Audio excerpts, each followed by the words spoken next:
Okay, good evening, everyone. I'm Kimberly Crenshaw, Executive Director of the African American Policy Forum. Together with the Center for Intersectionality and Social Policy Studies, we welcome you to this webinar, Under the Blacklight, the Intersectional Vulnerabilities that COVID lays bare. Today, in the midst of a pandemic that's unprecedented in our lifetime, we want to work in this session to elevate all of the activism that is currently being done on the front lines. And we want to discuss the historical, political, and the deeply intersectional dimensions of COVID-19. COVID-19's collision has laid bare the profoundly hierarchical, racist, and patriarchal organization of our society. Now, much has been made of the entire American public's need to stare down a crisis that's forged between a relentless pathogen and the negligence of our leaders. Because of this brutally lethal interplay, people are dying, and many will die in the next several days. Yet our analysis of what is going wrong can't be absorbed in a singular indictment against a deadly pathogen or an incompetent administration. A robust intersectional discourse acknowledges both the common threats that we all face, along with the fact that the dramatic maldistribution of survival resources is part of this crisis. Those conditions include permissible isolation, the access to affordable food, and accessible health care. Yes, we are all equal in this Orwellian nightmare, but some of us are more equal than others. What we know now without a doubt is that we all need each other to understand and to survive this moment like never before in our lifetimes. So to do that, we're joined by an extraordinary group of thoughtful, passionate commentators who all responded to our urgent request to share their vision of the current moment and to give us a sense of the way forward. In lieu of lengthy introductions to all of them, I ask you to find their bios on our website, www.aapf.org. Now, each of our contributors could anchor this event separately, but they've all graciously agreed to distill their insights initially into about 3 minutes, so we can first gain a view of the sort of 30,000 feet level, and then learn what is happening to respond and how we can all get involved. We'll begin by hearing from those who will talk to us about what's happening on the ground with workers and other vulnerable populations. Here, we'll hear initially from Ai-jen Poo, co-founder and executive director of the National Domestic Workers Alliance. We'll hear from Tony Award-winning playwright and co-founder of V-Day and 1 Billion Rising, Eve Ensler. We'll hear from Laura Flanders, host of The Laura Flanders Show, and Dorothy Roberts, a leading scholar on race, gender, bioethics, and law from the University of Pennsylvania Law School. We'll then broaden the lens to capture the historical and political environment that this pathogen now inhabits. Eddie Glau Jr., chair of the Department of African American Studies at Princeton, and Alvin Starks of the Open Society Foundation will lead us off here. And then we'll be joined again with our other discussants. We'll talk about the what, the why, and the how of this moment, but also how people are rising to meet it, to find inspiration and sometimes even some humor in it, and how each of you can get involved. Now, throughout this social justice SOS event, we want to hear from you. So please share your thoughts either by tweeting at AAPF Policy Forum or at Intersectionality Matters. We also want you to expand the conversation across social media by following AAPF on Twitter and Facebook and using the hashtags Social Justice SOS and AAPF COVID. Now, you can send comments and questions to our panelists through the Zoom platform. We'll be collating them for our panelists, and time permitting, we'll read a few on the air. So let's dive in. Ai-jen, I know that you've been hearing quite a bit from caregivers. How is this virus impacting them? Tell us what you've heard and what you've been seeing. Well, at the National Domestic Workers, first of all, it's great to be in conversation with you, Kim. Thank you so much for having me. And it's an honor to be in conversation with all the panelists or speakers tonight. So at the National Domestic Workers Alliance, we work with the nannies who take care of children and are currently caring for the children of the public health officials and the emergency room doctors and all the people who continue to work on the front lines in the midst of this crisis. We also work with the house cleaners who clean and disinfect our homes, and the home care workers who are the guardians of some of the most vulnerable populations to the virus right now, including the elderly and people who have chronic illnesses and pre-existing conditions. And this workforce is a workforce that's mostly, vast majority women, mostly women of color and immigrant women. And like many, many other low-wage workers in the service economy, they came into the crisis without having any kind of safety net, earning very low wages.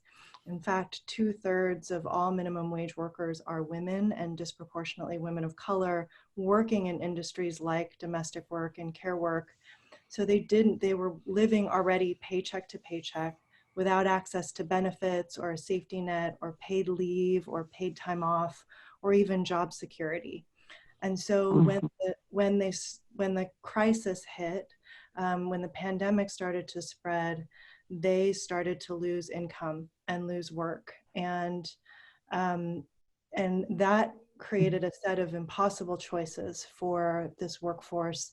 We were talking to women who literally, on our video conferences, they show us their phones to show that there's literally 1 cent left in their bank account. They're wondering if they have enough food for 1 night, 2 nights, if they could stretch to 3. They are having to make the difficult choice to leave their own children at home in order to care for an older patient who is in desperate need of assistance. They're having to just make an impossible set of choices that have to do with living and working in a low-wage economy where people are have no resilience, economic resilience or safety net.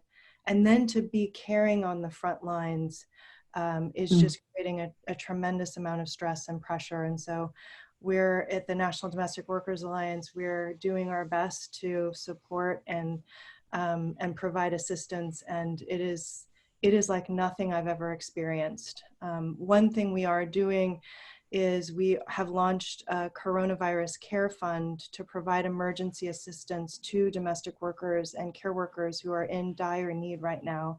And so anyone who's listening who wants to be in support and solidarity can really help a lot to the workers who are on the front lines and really in need of assistance by contributing. Thank you for that, Ijin. I guess, one of the things that is just hard to wrap my head around, and I'm sure I'm not alone, so many of the frontline providers, particularly home health care aides, on one hand, they are essential. I mean, one of the realities is that so many of us who have parents who need help are able to be ensured that someone is taking care of them, for example. Yet, at the same time that they are essential, the level of support that they can rely on would suggest that they're expendable. And it's hard to figure out how those two things make sense, being essential on one hand and obviously so expendable on the other hand. What is it that you're seeing, or how should we understand that contradiction? Well, what we're hearing, and I was just on the phone with a home care worker named Lee from Los Angeles who was sharing her experience, and essentially most home care workers are continuing to go to work. And so while most of us are getting the directive to stay at home and shelter in place to slow the spread of the virus, which is absolutely essential, we actually really need home care workers to continue to go to work every day, because they're providing life-saving services for the elderly population who's tremendously at risk. And they have to continue to provide those services so that we don't overburden the healthcare system. And so they're a critical part of this puzzle, and helping us survive and make it through this moment of crisis as a nation. And the average annual income of a home care worker is $16,000 per year. So people are risking their lives while providing life-saving services for other people, and are really have poverty wages to come home to, and many of them don't have any support around their own childcare needs. And in many places, they're still not designated as essential personnel, so they're not being prioritized for supplies, for tests, right? And so to take care of, we're counting on them to take care of these vulnerable populations, and who is taking care of them? And I don't think it's an accident that it's mostly women of color who've always done this work, that the work itself of caregiving is associated with work that women are expected to do culturally, right? And so I think there's a lot of cultural, historical, and systemic reasons why the dynamic exists. And I think the opportunity of this moment is to really transform the way that we care for and value this work, right? There's a spotlight on the important life-saving services that these workers are providing now. The truth is they're providing them all the time. Let's protect and value and support them anew. Thank you, Ai-jen. You raised the question of the value, or I guess to flip it, the undervaluation of this kind of work. And I want to bring Eve Ensler in here, who's been doing work with the nurses, which of course is a group of people largely composed of women. One could say they're already vulnerable to the pre-existing conditions of living in a patriarchal society. Eve, what have you been seeing? What have the nurses been reporting about what the face of this pandemic looks like for them? Thank you, Kim, and thank you, Ai-jen. And I just want to say how happy I am to be with this amazing group of thinkers and human beings. And hello to everybody out there listening. For the last few weeks, our V-Day movement, we've been working with National Nurses United to do what we can to support their efforts to get the word out about the very precarious and dangerous situation nurses and all healthcare workers are facing right now, doctors, cleaning people, aides. They've essentially been thrown into a deadly battle without armor or ammunition. They're living in terror. They're at a huge risk, as there are clearly not enough personal pronouns. For example, when health workers get sick and are quarantined, and when they lose their lives, not only are their families infected, but there is no one there to save the sick people. I just want to say a few things that are going on. Nurses have been told by the CDC, for example, that if they don't have masks, which many of them don't, to use their bandanas and wrap them around their faces. I saw images today of women in an emergency room who were dressed in garbage bags, using them as gowns. Workers are making gloves out of garbage bags. They're being told to reuse their N95 masks over and over to keep them in brown paper bags. I was told that if they would do this on a normal day, they would be fined or reprimanded, because that is obviously toxic. And I just was listening this morning and heard this report where nurses were saying and first line workers were saying that they're not even getting tested before patients. They don't know when they will be tested, and many are being told that even if they have if they think they have the virus, not to leave work unless they are showing fevers and a severe outbreak of it. I think we all know how deadly everything I'm saying is, not only to the healthcare workers, to their families, but to patients themselves. In China, for example, before they really understood what was happening with healthcare workers, a lot of nurses and doctors and aides were dying, and then they got them the appropriate and proper PPEs, and after that, 0 out of 42,000 healthcare workers were impacted. So I think for myself, I have a profound relationship with nurses and healthcare workers. I was very sick 10 years ago and I almost died. And I know that they are really the moral center of our world. As a brilliant Mark Davis says, nurses are our social conscience, the vanguard of the proletariat. And 88% of them are women. Many are women of color, many are immigrant women. Workers are most needed in this crisis, are valued the least. Very much what Ai-jen was saying, who the most necessary seem to be the most disposable. Now I feel like they are fodder. We are literally sending them in without any protections, without any support, and it feels tantamount to femicide. I mean, we're really so deeply unprotecting people who matter so profoundly. So Eve, you talked about this also in terms of being essential and undervalued. And there are any number of frames that we can bring to think about that. And one that you've offered is femicide. When you pull back the lens and look at this moment, this is a long time in coming. What are just some of the broader historical things that you think we need to bear in mind to understand how it's possible that the people that we need the most are being looked after the least in this moment?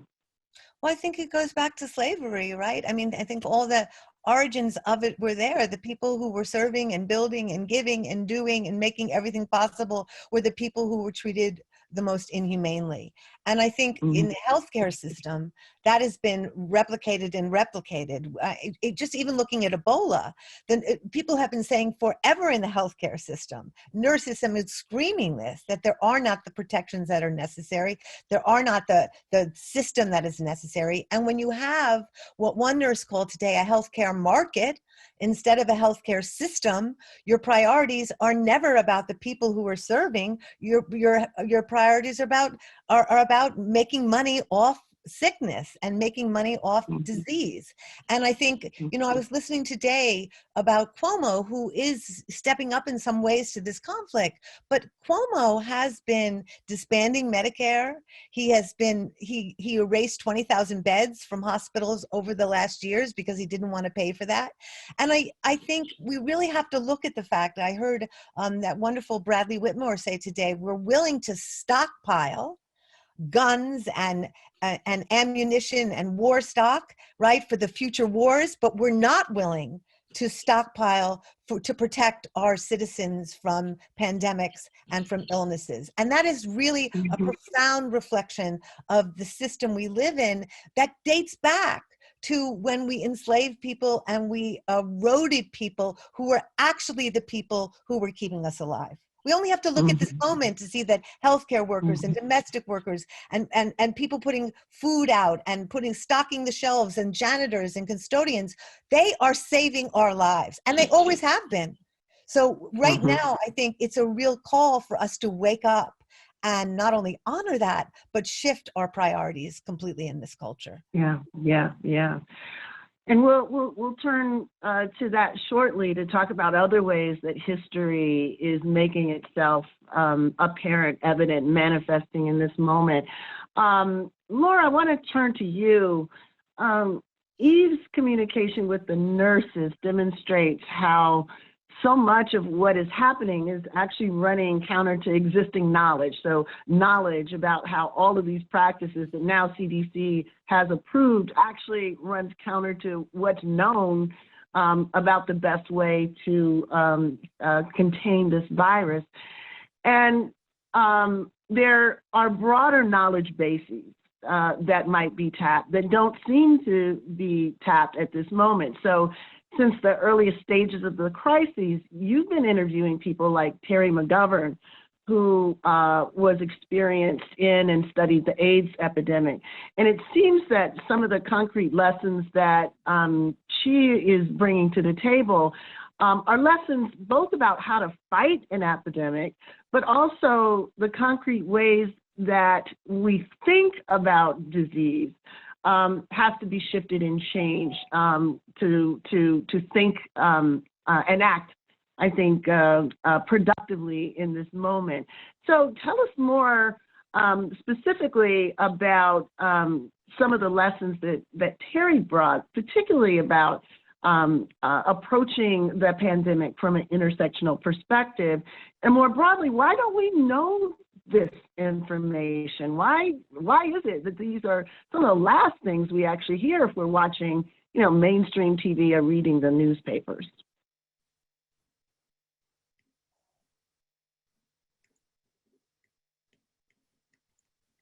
Yes, there we go. I want to thank everybody on the call and thank you for the question, Kim. I mean, many of the people that I'm speaking with are people with whom I came up, people who fought and endured and struggled through the AIDS crisis. And many of them now are frontline experts when it comes to epidemic care and response. What I hear from them, and Terry at the Columbia School of Public Health and others, is incredible frustration. There are certain canards that are recurring. We've never been in this situation before. We are all in the same boat. We must listen to our leaders. Well, we may not have been in this situation before, but we have endured epidemics not unlike this before. AIDS is one, SARS is one, Ebola is one, MERS is another. The point being, we had plenty of information to prepare for this moment, which we did not deploy, have not prepared. We are not all in the same boat. That is a lesson from the AIDS crisis, that while we need universal access, we need respect for the specificity of our conditions and understanding the specificities of those who are marginalized, who are what you might call the weak signals in our one-size-fits-all kind of approach to everything. Could save everybody, that we will not be able to adopt a trickle-down system of healthcare when we have an epidemic that will continue to be deadly if we don't address the specificity of people's lives. And you've heard some of them described on this call. But yes, the 82% of caregivers who are women, the people who we don't even know yet how their pre-existing conditions intersect with this virus, people who have a predisposition to asthma, to TB, who may be drug users, who may live in close contact with others, who are caring for others with pre-existing conditions, with specific comorbidities or intersecting vulnerabilities. When we hear people over 60 are the most in danger, we don't know that yet, is what Terry said to me. It's like, we don't have the data to back that up because we haven't studied a lot of the groups that we need to study. Finally, the listen to our leaders thing, if there was one lesson that we learned from the AIDS crisis, is that the people who will lead us in the direction that will save us are we, those of us who are going through this crisis, as patients, as caregivers, as partners.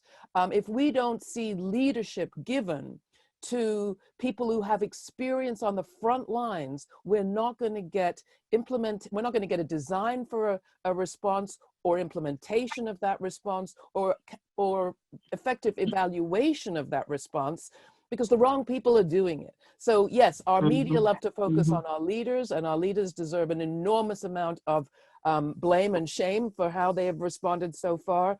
But we also need to be looking laterally at the real experts who are the people who are going through this. Many of them, I think we will find, are patients.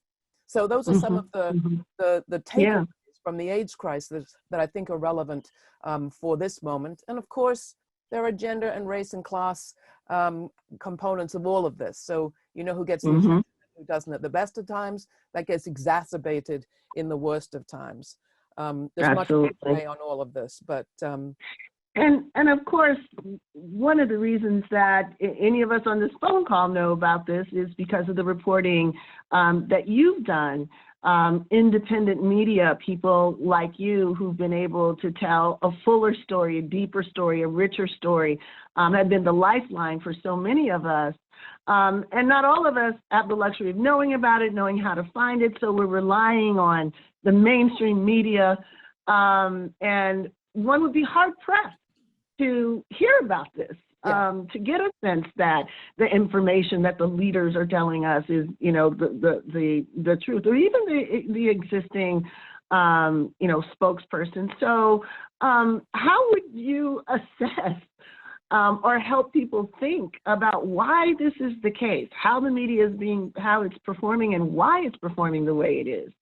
Well, one of the things that we learned after 2008, after the election of 2016, was we saw just how weak our local media infrastructure had become. And with the monopolization of media and the purchasing and buying up of huge chains of our media, so that many of our local newspapers, our local communities have no access to local media, we have had a real challenge as a media ecosystem, getting accurate information. Epidemiologists were 2 years ago saying that the collapse of local newspapers was depriving them of a critical source of local information for tracking disease and epidemics. That's the first alarm bell for many epidemiologists that there's a cluster somewhere, is when the local radio, the local paper, the local library starts noticing something. So we have an institutional problem, but we are seeing in the vacuum an extraordinary efflorescence, if you will, of independent media. People are doing webinars, people are doing Zoom calls like this almost every hour of every day. Information is percolating up, but it is at the base that we're going to see responses, community-based, facility-based responses at the health level, and it will be at the base that we need the reporting that tells us what's working, what's not, where the weak signals are, amplifies those signals. Otherwise, we will not get a response to this crisis that actually works or moves us forward for the future. Thank you, Laura. So in your conversation, you alluded to the trickle-down approaches to justice. And of course, it reminds me very much of the conversations that I've had, many, with my sister in the law, Dorothy Roberts. So Dorothy, I'm hoping you can help us illuminate the intersectional dimensions of this crisis, the failures and the flawed ideologies that contribute to the vulnerability of Black women.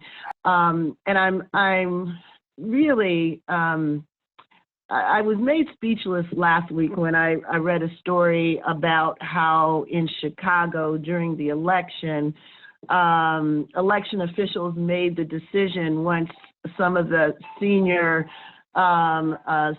living facilities in the more affluent side of town refused to allow polling stations to be set up there. They decided then to move the polling stations to senior facilities that were run by the public housing department, and it appeared as though those seniors living there had no power to resist it. They weren't consulted. It just happened.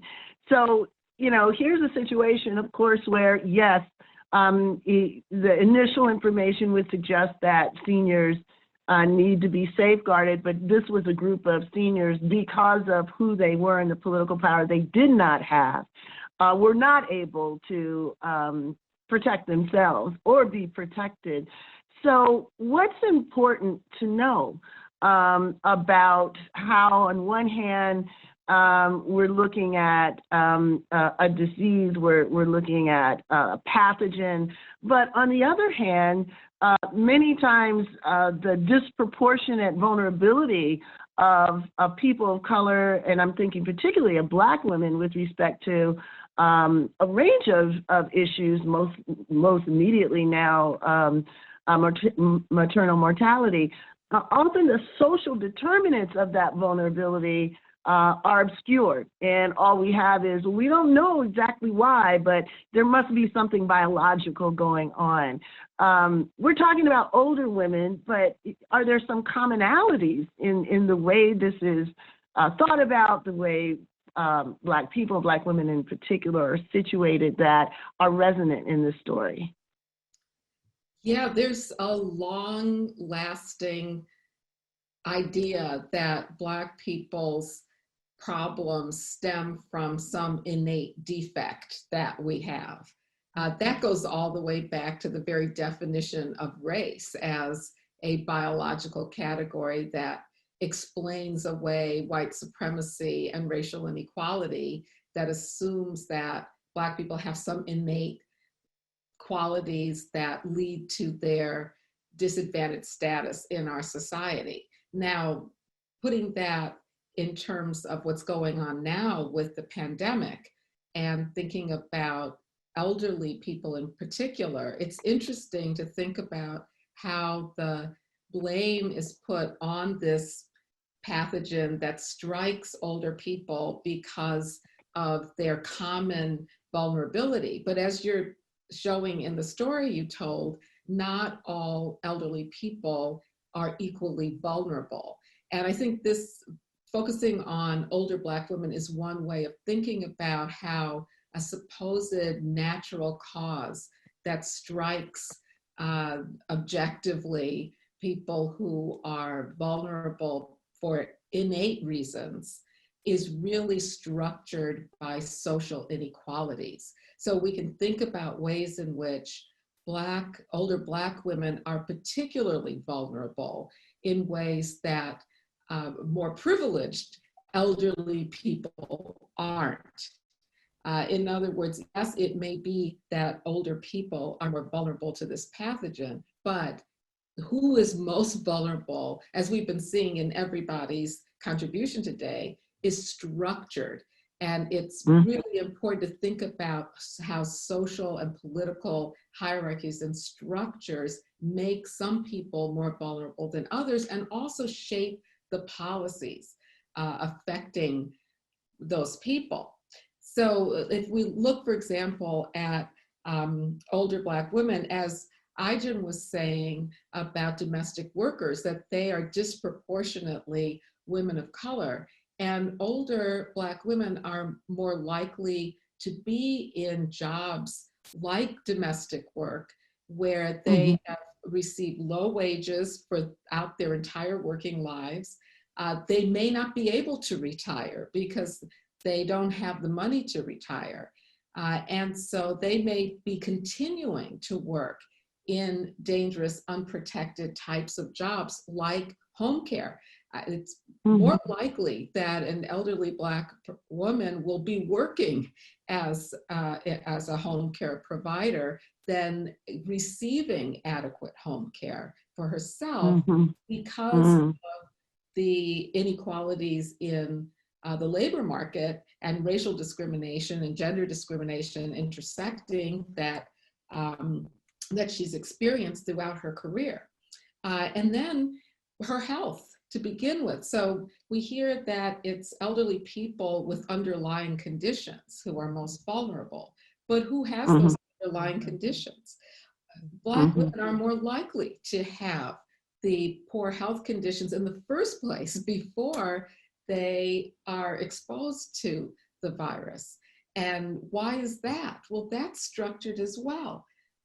Black women are more likely to live in segregated neighborhoods that have conditions that aren't good for your health, less likely to have access to good nutrition, more likely to experience the stresses of racism, which we now know have a big impact on people's health, less likely to have adequate health insurance, less likely to be employed at a place where they have employer-based insurance, which is what our capitalist system of healthcare relies on. And so for all these reasons, they are more likely to have these underlying conditions, not because of some innate racial predisposition to it. Race isn't the risk, it's racism that is the risk to people's health. And then another really disturbing aspect of this is the idea that the answer is social isolation. You know, that's even a term that's used as what people, vulnerable people, should be doing. But for elderly Black women, social isolation has been deadly in the case of pandemics and other natural disasters. And I say natural disasters, but again, nothing is not natural. The disasters are structured in a way to make certain people vulnerable and other people able to survive. And so if we look at, for example, the heat wave in Chicago that killed almost 800 people, elderly Black women were disproportionately killed by that heat wave, and in large part because they were isolated from caring networks that and healthcare that could have saved them from dying from heat. We look at Hurricane Katrina. And Hurricane Katrina also, older Black women were disproportionately killed and harmed by the hurricane. You might call it a natural disaster, but again, who was harmed the most was structured by intersecting inequalities of race and gender and class and disability. And so Black women are more likely to have adult children who cannot come in and save them. In fact, they are more likely to be supporting their adult children. Their adult children are more likely to be incarcerated, to also have low wage work or to be unemployed, and not to have the security of wealth that you need to be able to survive when people are losing their jobs and the economy is failing. And you need access to healthcare and other forms of home care that costs money in our capitalist society. And so for all these reasons, structural reasons, the idea that older people are vulnerable is not a natural problem. It's a structural problem that is structured by these forms of inequality, racism and sexism and capitalism. And let me just mention one other thing to go back to the idea of who's disposable in our society. I think given these vulnerabilities that older Black women have, we should be very alarmed by the idea of rationing healthcare, of the comment that some have made that maybe we need to sacrifice certain people to the virus in order to get people back to work. Who is going to be sacrificed? Who's going to be left out in rationing of healthcare? Everything about US history tells us that elderly Black women are especially vulnerable to being treated in this disposable, inhumane way. And, you know, of so many valuable lessons that you've brought to a head for us, the idea that these are not natural disasters, but structural ones, I think is a powerful point.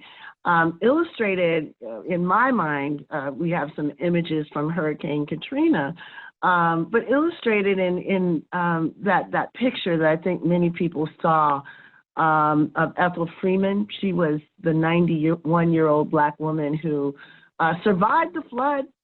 Her son, Herbert, was able to bring her to safety, but did not survive the government's rescue efforts.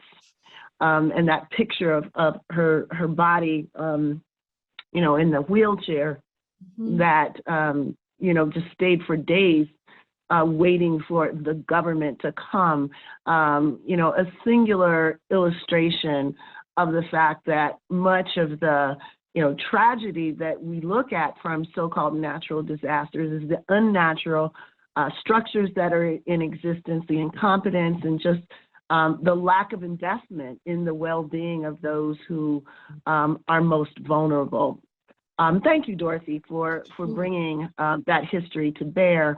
I want to thank everybody for getting us started, and we'll move shortly to the next section. But first, I'm going to ask Janine Irving, AAPF's social media director, to just give us a rundown about what she's been hearing online so far, and then we'll move on to the next group. Janine? Yes, fantastic. So thank you everyone for joining us tonight. We've got a great online conversation going on both in our chat box and on Twitter. We have some great questions and some really great comments from everyone involved. Two of the questions that we've had so far that we thought were really great were from Daniel Fielding, first with, what do the panelists think about the use of mutual aid in the face of pandemic? Saying that he's seen more mutual aid groups popping up in his area. And then another wonderful question from Natasha Rulia is, do you feel people are getting accurate statistics? Which I think is also really important. Wonderful. Thank you. Well, thank you all for continuing to engage. We will have a second where we can talk about some of your questions and also allow the panelists to build on some of the thoughts that they've shared with each other. I'm going to move now to Eddie Glaude to talk about some of the historical dimensions of the pandemic. Now, clearly, none of us have seen a pandemic like this in our lifetimes, but that may belie the fact that the road to this moment has been paved with devil may care intentions to the social welfare of us in this country and of us in the world.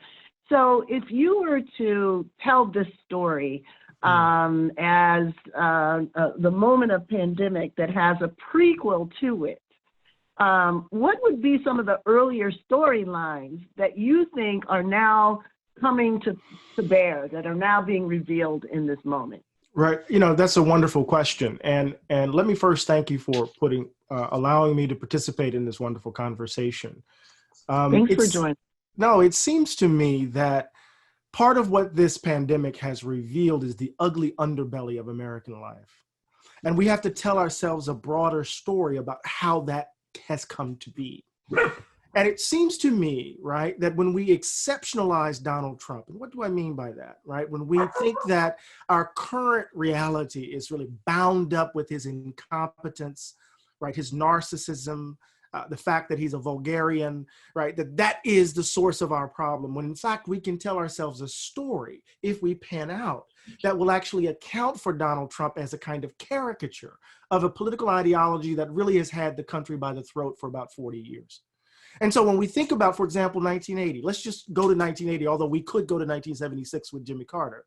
But with the election of Ronald Reagan, we get, right, the ascendance of a political ideology that sought in explicit terms to roll back the gains of the civil rights movement, of the Black freedom struggle of the 20th century, of the mid-20th century, sought to, in some ways, attack the fundamentals of the New Deal and the Great Society, right? And in some ways sought to assert a conservative and unequal order.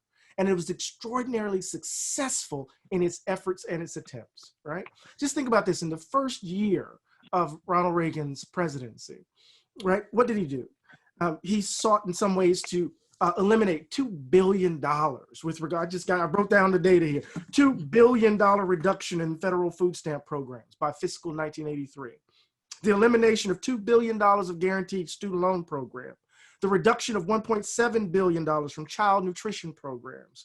He even went, on September 4th, 1941, the Department of Agriculture reduced the amount of food served to 26 million children in over 940,000 schools across the nation. In October of that same year, more than 400,000 families were removed from federal and state welfare rolls. In literally 1 year, in office, Reagan succeeded in expanding poverty in America, right? In expanding the poverty. The number of poor Americans increased by 2.2 million, 2 million people. And so part of what we tend to do with Donald Trump is we tell a story that links him to George Wallace, that tells a story that links him to Strom Thurmond, right? The Dixiecrats of 1948, Wallace's run in that period. But we need to tell a story that actually links him to the age of Ronald Reagan. And what we what we've seen since 1980 is a systematic shredding of the social safety net that has made folk, right, particularly vulnerable, right? That in other words, this pandemic, right, is in some ways, how can I put this? it reveals the disasters that have already been happening, right? And let me say this really quickly, Kim. This is not a Republican story. It's not simply a story of Republicans, right? Because one could argue that Ronald Reagan was the second neoliberal president, that the austerity programs of Jimmy Carter, which led many of the Black folk who elected him to say that they felt betrayed, which led many, only 7 million Black people showed up to vote. I think that's the data. About 40% of Black America showed up to vote in 1980, precisely because of Jimmy Carter's triangulation before the third wave Democrat of Bill Clinton. And of course, when we think about Bill Clinton, we think about the crime bill, we think about welfare reform and deepening of those who fell into extreme poverty. So in other words, the pandemic reveals, right, what has been happening all along. And if we just think it's an indictment of Donald Trump, instead of being an indictment of an ideology, a political ideology that is bankrupt and rotten at its core, then we've narrowed our vision a bit too much. And Eddie, as you remind us that, importantly, this isn't just a Republican problem, and it's not just a Trump problem. It precedes him, both party and in terms of presidency. What comes to mind is the resistance to not only seeing this as, a bipartisan problem, but also the resistance to talking about the race and gender dimensions of clearly a social stratification around class. So to be, more explicit about this, there will be those who will agree with pretty much everything you said, and will also say, and therefore, because we are all in this together, I mean, the we is the 99% of the rest of us, or maybe the 80% of the rest of us. This pandemic is impacting, all of us. Now is not the time. It's not useful to think and talk about the race or gendered or intersectional dimensions of this, right? That is not the story that needs to be told. So what is it that we need to understand about this backstory that makes it more important to talk about the particularities of vulnerability and the use of those who are vulnerable to do this work? We talked a little bit about the weaponization of marginality of people of color. How does that play into the story? Well, I mean, if we're going to understand, I mean, it's a wonderful question, and I agree with everything you've just said. If we're going to tell the story of the age of Reagan, right, we have to tell the story of who has borne the brunt of its ugly underside, right? Who has caught the most hell over these last 40 years. When we think about what he's done, what has happened to SNAP, what has happened to quote unquote welfare, who has borne the brunt of the emergence of the carceral state, when we begin to think about its details, right, we see that particular communities, right, have in some ways experienced the horror of these policy decisions that have fundamentally undermine, I think, the quality of life of this country and undermine our very commitment to democracy itself.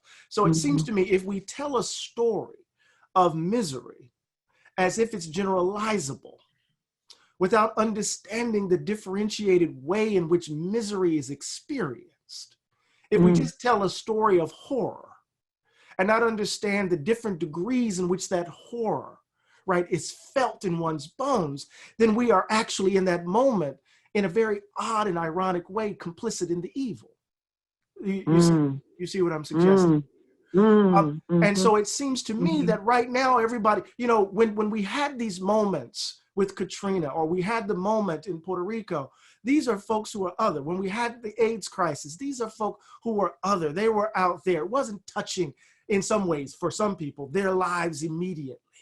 Right? Now the pandemic doesn't give a damn what your zip code is, who you love, or what color your skin may be, right? But we understand, as Dorothy made very clear to us, that the very structured nature in the very structured way in which disaster is experienced forces us, at least at the moral and ethical level, to really pay attention, at least in my view, to the differentiated way in which harm is experienced. And if we don't, then we end up actually becoming part of the problem. Yes, yes, yes. Thank you. Thank you for that.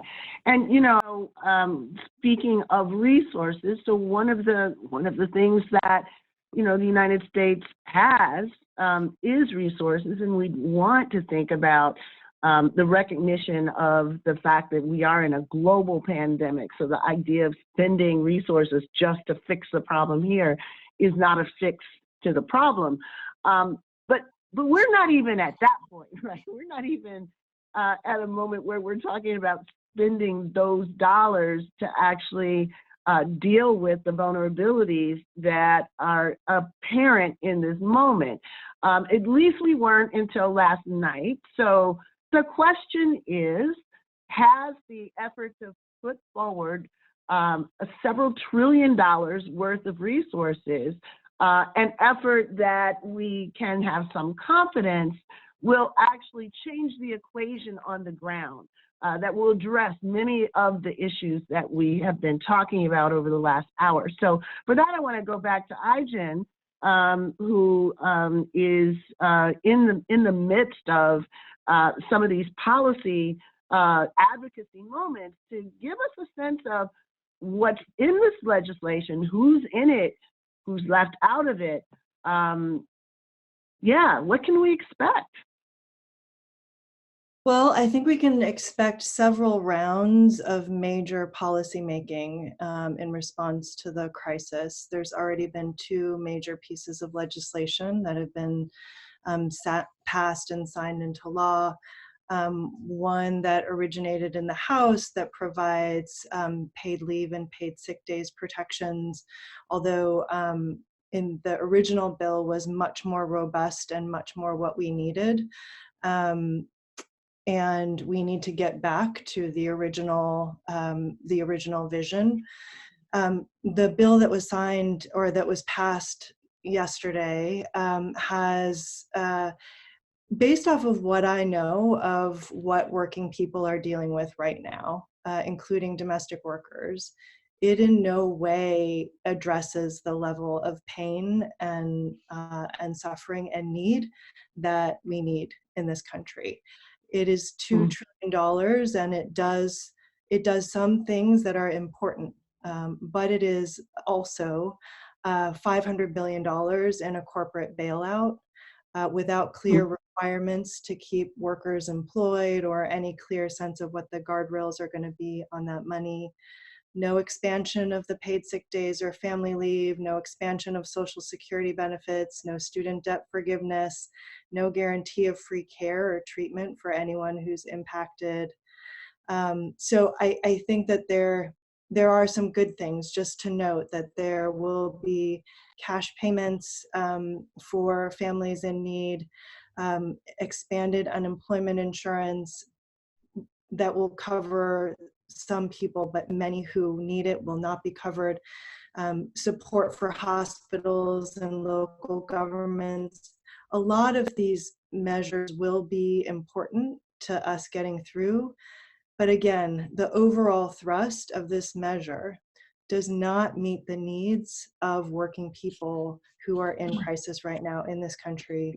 And we need action, bold action and leadership on the part of our elected officials. And it's really up to us to make that happen. We have to push. We have to call our members of Congress. We have to write, email, call, really push for what we need and what we deserve. And you know, I think the fact that so much attention is being placed on corporate bailouts is us not learning from past stimulus and past economic crises, that it is workers who drive and build this economy, and workers need support right now.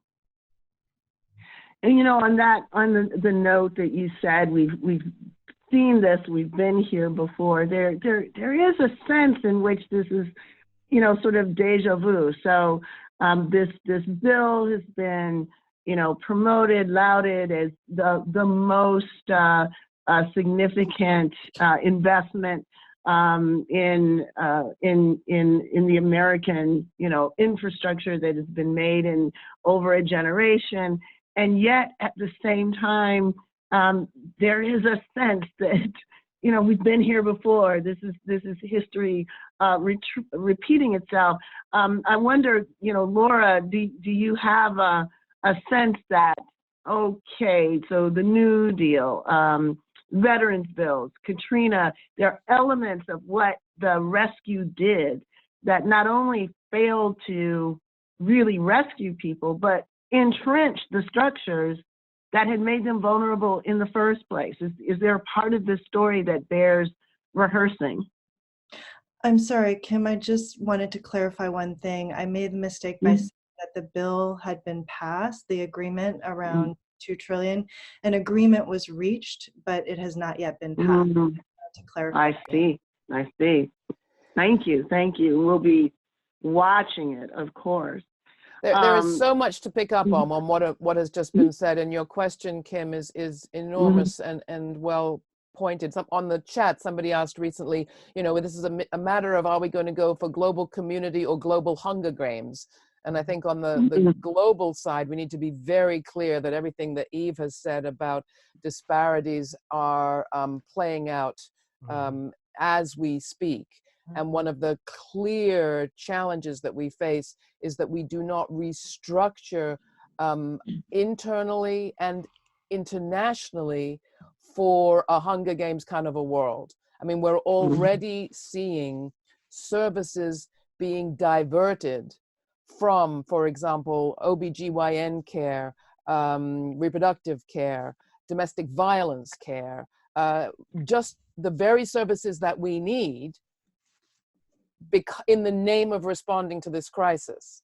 We're seeing immigration law reinforced in the name of responding to this crisis. And don't forget, we have, at the moment, people very afraid of availing themselves of any health care or police care, but Medicare under the new public charge rule can be used against you in your application for citizenship. And we haven't talked much about immigration in this, but that's a huge example of how this moment is being used not to give expeditious care to everyone, but to do kind of expedient control and disrespect for human rights. And again, that's something that we've seen in previous epidemics. But when we're looking for care, we get control.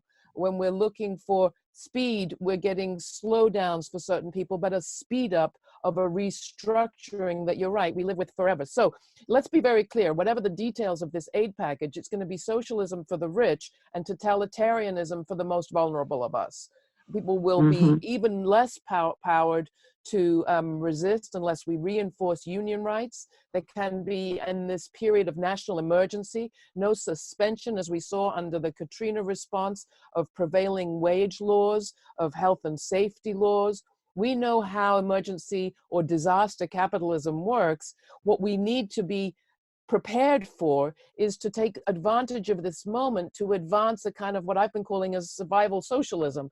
And that word is, something that we actually need education about. In this moment, we've just come out of an election debate where this country's failure to educate voters about basic political systems like democratic socialism were exposed in the treatment of Bernie Sanders. He, by the way, right now is talking about an alternative plan and a response that makes perfect sense. And if you look at it from a European point of view, it's completely familiar.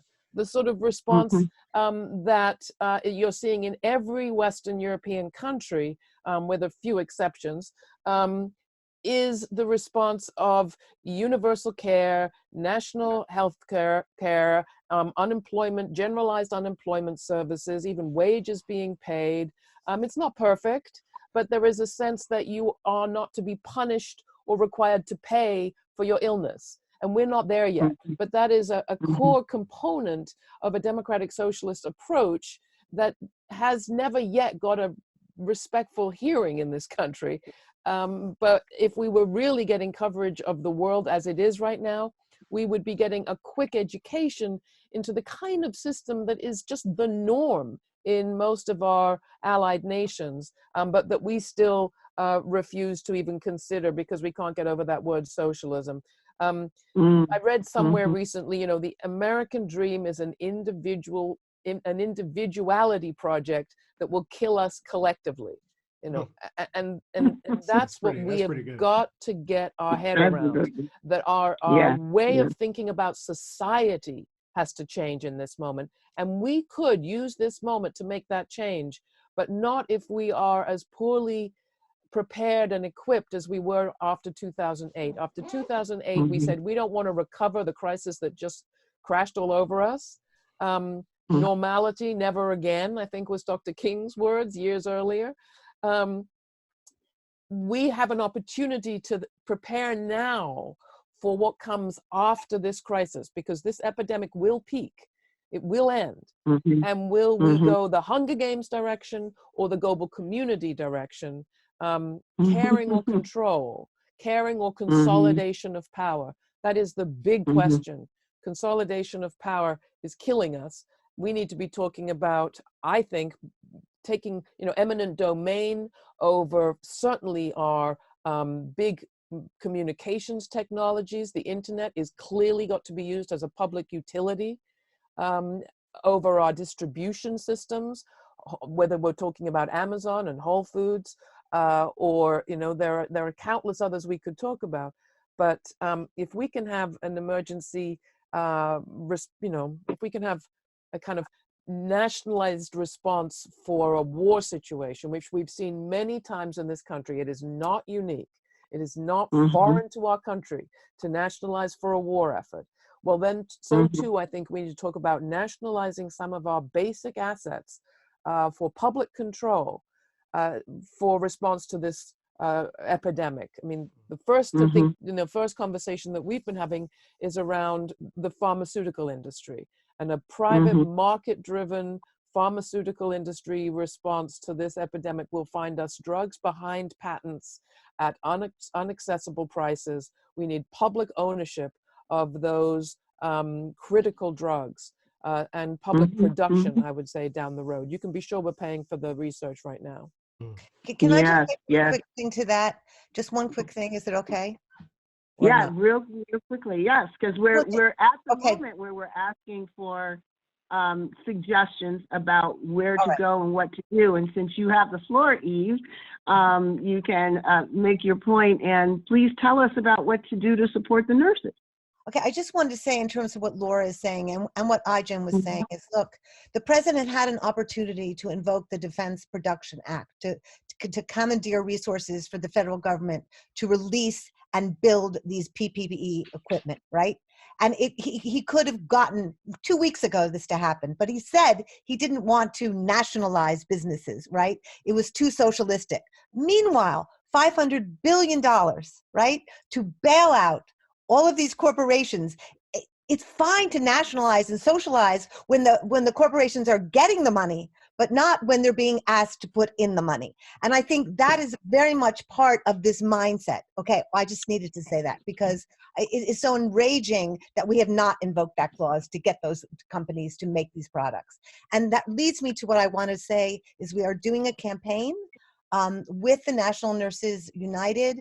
It's a campaign to call for, put pressure on demanding the PPEs.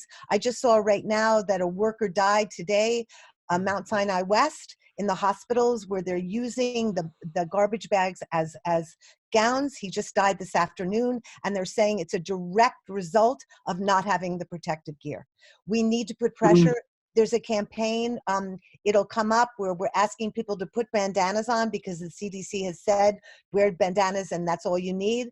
Put it on, take a picture of yourself, put it out there, protectnurses.org, sign the petition. We already have 300,000 signatures and we can get more. Put pressure. We have to keep going until we have millions of PPE and we are protecting our healthcare workers. Thank you, Eve. Ijen, can you tell us again about the campaign that you mentioned at the top of the show and how people can get involved? Yes, please. So if you can, and you are interested in supporting caregivers who are in dire need of assistance in this moment, you can go to our website at domesticworkers.org to donate to the Coronavirus Care Fund. Our goal is to raise $4 million to be able to get $400 in cash assistance to 10,000 workers in the coming weeks. And goodness knows the need is so great. So any amount you can contribute would be hugely helpful. And also to really stay engaged with what's happening legislatively. Call your members of Congress and let them know that you want bold, courageous action in support of working people, people who are most vulnerable in this moment of crisis. They need to be at the forefront of our solutions. And I'm particularly concerned that immigrants are going to be left out of a lot of the relief. And so we'll need your support and solidarity there. And your action will make all the difference. You can sign up to take action at our website, domesticworkers.org. Thank you, thank you.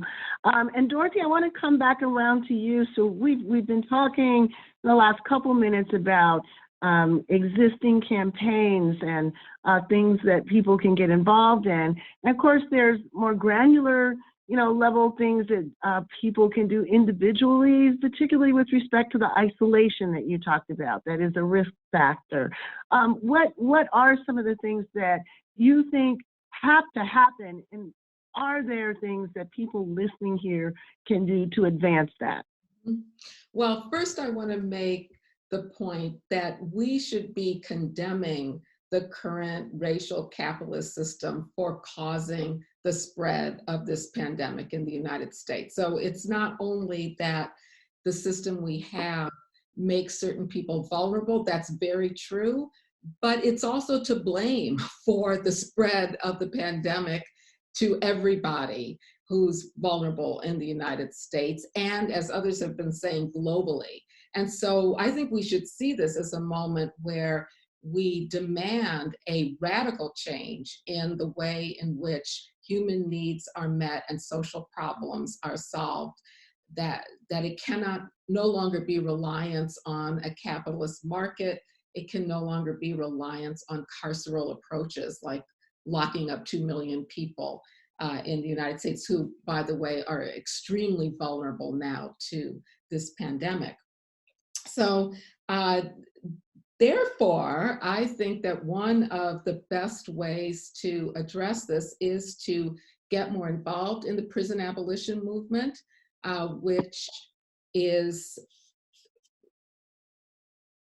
is campaigning for, advocating for, working toward abolishing an array of carceral approaches in our system, and also creating a society that doesn't rely on the market and on punishing people in many of the ways we've been talking about, that does, in this moment, think about how are we supporting incarcerated people? Are we demanding the release of people who are locked up?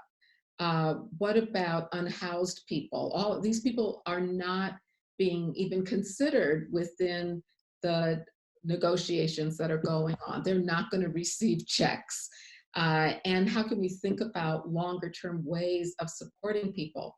And one of those is, I think one of the the people in the chat, one of the listeners brought this up, mutual aid. So in lieu of waiting for these radical changes to happen immediately, abolitionists are looking at ways of meeting needs communally, collectively. And this addresses the very issue of elderly people and other people who are vulnerable, maybe because of disabilities, because of lack of housing, because of lack of access to health care, and forming community action to address their needs. One thing that listeners and viewers can do is just Google mutual aid, because there are a number of ways in which abolitionists are working to collect online suggestions for mutual aid and coming together. Another is to donate money to bail funds, to bail people out of jail who are there just because they can't afford it. Donate money to abortion funds. We know now states are beginning to ban abortion services as elective surgeries that don't need to be done in the case of this pandemic.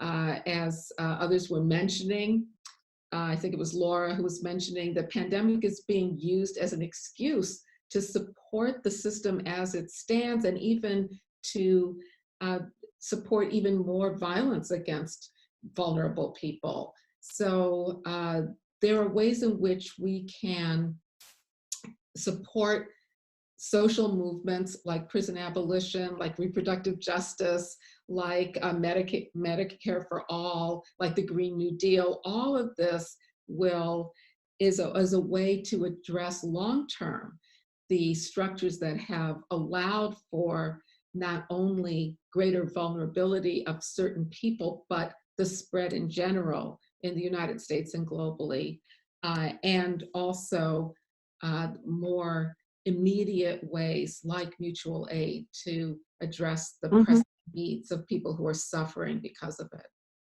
Thank you, Dorothy.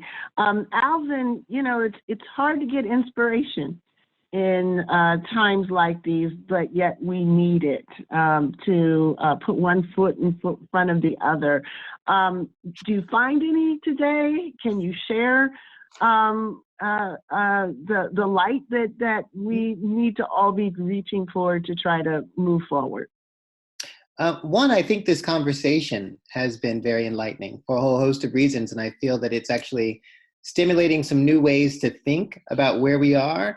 One thing I would actually share with folks is we should probably rethink the term social distancing, because it actually does carry like negative baggage, and it actually does another othering that isn't in our political DNA. It's really a physical distancing, right? Like I feel socially connected to everyone in this phone call and on the web right now, but it's the physical distancing that's really about our own self-care, right? So I think there's a narrative shift that also needs to happen in how we identify this particular moment that we are in, and really to kind of explore the opportunities. I completely agree that this is global, but our response hasn't been global. Partly because our leadership isn't global, right? And that's painful to say. So I think we have to really learn from other movements outside of the US context to really better understand where we're going and where there are possibilities. You know, when we talked about authoritarianism, we have to remember that nearly 50% of the world is under authoritarian regime, right? That's quite significant. Right. And that's brand new, right? There's a reason why the EU is coming undone, right? There's a reason why Germany has a different response, that Italy has a different response, but they're not that far away from one another, right? And so now is a time for us to kind of reconnect the web of what kind of world, what kind of galaxy do we really want to live in, right? And I think that's what this moment is actually really helping us understand. One other thing that I think we haven't had enough time to talk about is really the relationship of the coronavirus to the elections, right? It has the ability to really transform who the next candidates will actually be, if elections will actually happen, how people will actually canvass, because we know that in order to reach people, you actually have to be with people. But this moment is reminding us that we have to have a level of physical distancing, right? And so now we have to have new strategies to really connect with folks, to really have them better understand not only what's at stake, but to also let them know that we care about them. Thank you, Alvin. Eddie, you know, you started with reminding us of the prequel to this moment. And I wonder, as we think about this as a series of storylines, what kind of actions, what kind of things, what kind of ways can we imagine acting now to take us to a different sequel, right? Get us out of this Friday the 13th scenario that we're in. So we think about that. Now is prologue to a different future. What would we do? What should we be doing now to change this narrative in the future? You know, Kim, this has been such a wonderful conversation, but you used the right verb, imagine, you know? We are at a, to use a blues metaphor, we're at a crossroads, right? We're facing at least two paths, and down one, as Alvin has been talking about, and so is Eva and Laura, there's a path of authoritarianism, of fascism, where folks will exploit our hatreds and fears in order to secure their own interest, to continue to build a world that's predicated upon selfishness and greed and competition, to produce folks who are not interested in a notion of the common good in any substantive way. And then there's another path, I think, that is rooted in mutuality and solidarity and care, where we see our own flourishing, our own sense of dignity and worth in relation with others whose needs and worth are as equal as our own, right? A kind of relationship in community that allows us to imagine the good, right? Not in self-interested ways, right? But in ways of connection, right? In relation, in right relation, to give that definition of domination, right? To stand, of anti-domination, to stand in right relation with one another. We're in a moment that requires it to, I'm thinking of Stuart Hall's invocation of conjunctural moments, right? Moments of crisis and moments of possibility.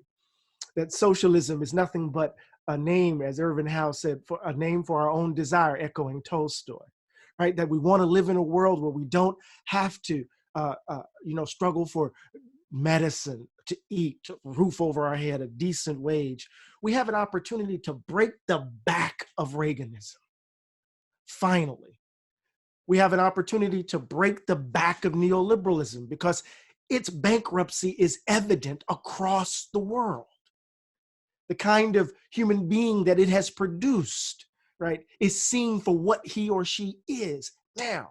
So part of the task is to imagine ourselves differently. We have to do, I know it sounds abstract because I'm around all of these folks who are doing this extraordinary work on the ground, but it seems to me that we have to do this work of imagining ourselves differently in this moment, right? So that we can be otherwise. You know, Emerson says that God speaks to us through our imaginations. And whenever I say that to my students, I say, if that's true, then what is the devil doing? Trying to keep us locked in. So I think the task of this current moment, of this current crisis, is to open up the possibilities of imagining ourselves otherwise, and to draw on vocabularies that will break us loose from the stranglehold that has had us by the throat for so long, if that makes sense. Imagining otherwise. What a perfect ending for a wonderful conversation. First, I want to ask everyone to join me in a virtual applause for all of our panelists, Eve Ensler, Laura Flanders, Eddie Glaude Jr., Ai-jen Poo, Dorothy Roberts, and Alvin Starks. You have been brilliant in helping us think through this current crisis, and it's been an inspiring and a very necessary conversation. For all of you who joined us, thank you for spending this time with us. We'd like to urge all of you to keep listening, keep up with these conversations, share them with your friends, with your families, within your communities, and across social media. I'd like to also thank the staff of AAPF and the Center for Intersectionality and Social Policy Studies for organizing this event. And I'd like to encourage you to continue to follow us at AA Policy Forum on social media. We continue to try to provide information, resources, and opportunities to galvanize our collective experience into an energy that can propel us into another universe of possibility, that imaginary made real that Eddie Glaude just talked about. Please check out our podcast, Intersectionality Matters. It's available on iTunes, Spotify, and SoundCloud. And realize that we're repurposing our annual programming of Her Dream Deferred into this series of conversations entitled Under the Blacklight, the Intersectional Pathogens that COVID lays bare. So stay tuned for more information on these conversations. They will feature a range of essential voices, which will be publicly available on Zoom in the coming weeks. Thank you all again, and enjoy your evening.